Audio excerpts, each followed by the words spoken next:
Welcome back. In this tutorial, we'll be returning to the form we created in our last project and adding some extra functionality. Let's replace the input box with a drop-down list. By the way, you see that when I select something in Design View and then I go to Source View, the item is conveniently selected for me, so I don't have to hunt through the code for it. Okay, let's type Select. Now when I go back to Design View, I've got a drop-down list. Let's run our program. Here's the drop-down list, but it's empty. Let's return to our code page and program in some items into this list. We select the page and an event. Let's choose Load. Let's go back and change the name for the select tag too. It's still called txt2. Let's call it Select1 instead. Okay, back to our code page. Now we'll type some code. Select1, period, items, period, add, open parenthesis, 1. Let's copy this line of code. Right-click and copy, and we'll paste it here and again. Now let's just change the numbers to 2 and 3.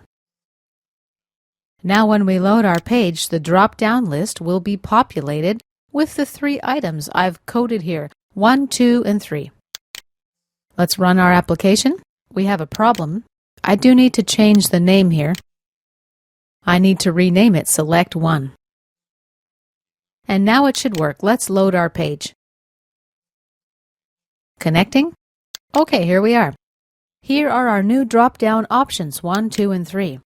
If I right-click and select View Source,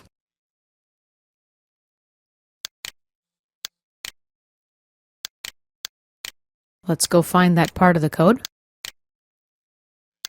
You'll see that I've got 3 option tags. The server created the correct HTML syntax based on the code that I wrote. The value is equal to 1 and the user sees the number 1. Technically, you can delete this part and it should still work actually. Let's select the number 2. I'm not going to put anything here. Click Submit. Everything seems to be working fine. We get our result, but if I expand the drop-down list, I see a problem. The list is populated with a second set of the same items. When I click Submit again, the list is populated a third time with the same numbers. Basically, what we need to do is incorporate an if statement. It should read like this. If not page dot is postback, then. Now I'll select these 3 lines of code and drag them inside the if statement. Now these 3 lines of code will execute if the page load is not associated with a postback. Let's run our program again to check it out. The page loads. Let's make a selection and click Submit. Okay, and we see that everything works correctly now. In this example, we simply added items to the Select Items list. Let's see how we can also incorporate value attributes. New list item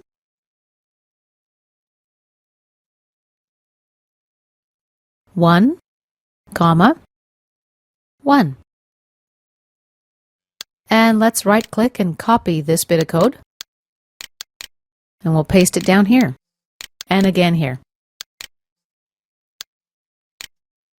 Now here we'll replace the word 1 with 2. And we'll put 3 here. And change the numbers as well appropriately.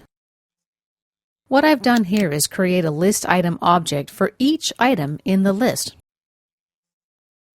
We also need to modify the code that does our calculation. Dim my item as list item. equals select one, period, items. Select one, dot, selected index. Let me widen our code page a little bit. We also need to change this to my item. Basically, we've created a new variable, list item, and we've initialized it with the value that the user selects from the drop-down list. Afterwards, it extracts the value from the value property of the variable myItem and places it in variable B. Let's run our application to see how it works. Page loads.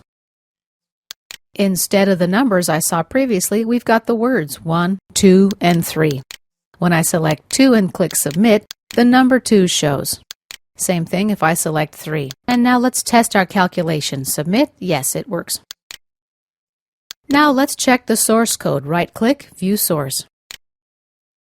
Here's the HTML representation of the code that we just wrote. And this concludes our tutorial on adding additional functionality to our previous form.